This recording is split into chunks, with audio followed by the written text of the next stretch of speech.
সবসময় জীবনে আমি ভুল মানুষকে বেছে নিই। সবসময় আমার সাথেই কেন এরকম হয়? সবসময় আমার বন্ধুই কেন আমার সাথে বিট্রে করে? এই কথাগুলো হয় কখনো আপনি নিজে বারবার চিন্তা করেছেন, অথবা আপনার কোনো বন্ধু আপনাকে বারবার শুনিয়েছে। অথচ এই ভুলটা, এই যে আমরা দেখি আমাদের চারপাশে প্রায় সকলের সাথে হচ্ছে, এটার মূল কারণ কি জানেন? এটার মূল কারণ হচ্ছে আমরা খুব দ্রুত মানুষকে নিজের বন্ধু বানিয়ে ফেলি।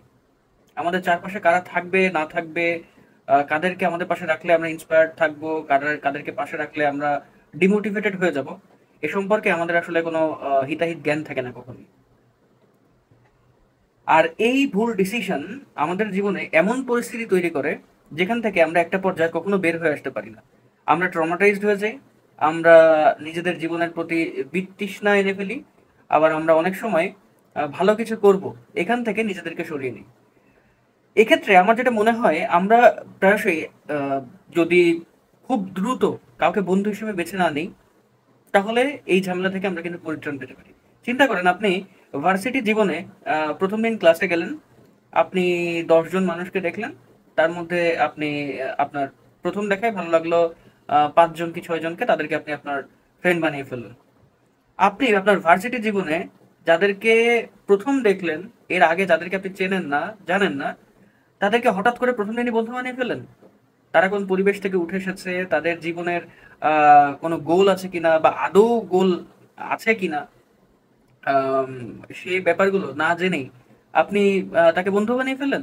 এমন তো হতে পারে তার সে সে নিজের জীবন অনেক বেশি আলসেমি করে, সে যে কোনো কাজ করতে গেলে সিদ্ধান্তহীনতায় ভোগে।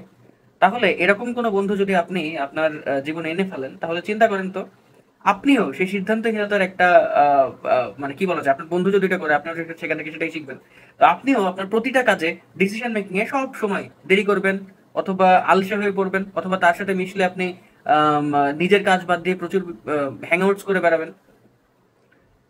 অর্থাৎ আপনার বন্ধু যা করছে ইনডিরেক্টলি আপনি কিন্তু সেটা করার জন্য উদ্বুদ্ধ হন।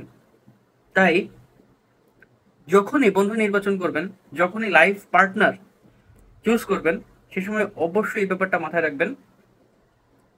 ভাবুন, দেখুন মানুষকে যে তার রেগুলার লাইফ কেমন, তারপর তাকে বন্ধু বানান। কারণ আপনার বন্ধুর সাথে আপনি আপনার লাইফের অনেক ইনসিডেন্ট, অনেক ইভেন্টস আপনি কিন্তু আপনার বন্ধুর সাথে শেয়ার করেন। তাই এমন মানুষকেই আপনার এই কথা শেয়ার করার জন্য বেছে নিন, যে ভবিষ্যতে আপনার এই কথার মূল্য দিবে। ধন্যবাদ। ইনশাআল্লাহ আমাদের আবার দেখা হবে। This is Sheikh Naim Hasan moon, Sania.